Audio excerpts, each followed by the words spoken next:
અમારી ઘોડાસરા સ્કૂલમાં discipline maintain કરવા માટે મોનિટર સિસ્ટમ રાખેલ છે। હા, તમે સાચું સાંભળ્યું, કારણ કે અમારા આ 14 વર્ષના વિદ્યાર્થીઓ જ અમારી સ્કૂલના અસલી લીડર્સ છે।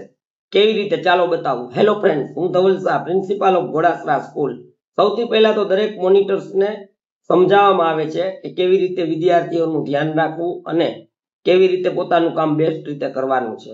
રિસેસમાં આવવા તથા જવાના સમયે હેન્ડ્સ ફોલ્ડ કરીને અને લાઇનમાં શિસ્તબદ્ધ રીતે જ જવાનું હોય છે।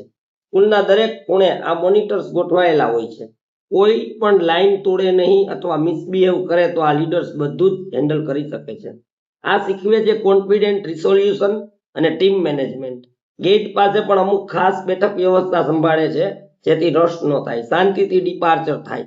આનાથી બાળકમાં પેશન્સ અને સ્પેસ મેનેજમેન્ટની સમજણ પણ આવે છે।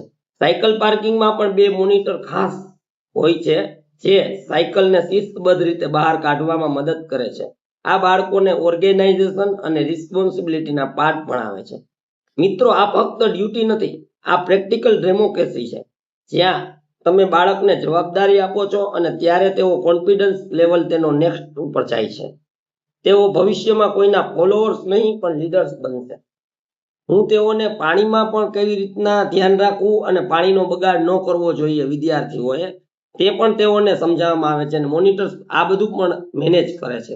સૌથી મેઇન વાત એ છે કે દરેક સ્ટુડન્ટની કોઈ પણ સબ્જેક્ટની બુક અધૂરી હોય તો તેઓને રિસેસના સમય દરમિયાન જ ગ્રાઉન્ડમાં બેસાડીને પૂર્ણ કરાવવામાં આવે છે, જેમાં પણ આ મોનિટર્સ પોતાની ફરજ જરા પણ ચૂકતા નથી। દરેક મોનિટર્સ દરેક સ્કૂલમાં ડિસિપ્લિન લેવલથી કેમ કામ કરે તેનું પૂરેપૂરું ધ્યાન રાખવામાં આવે છે। જય હિન્દ, જય ભારત।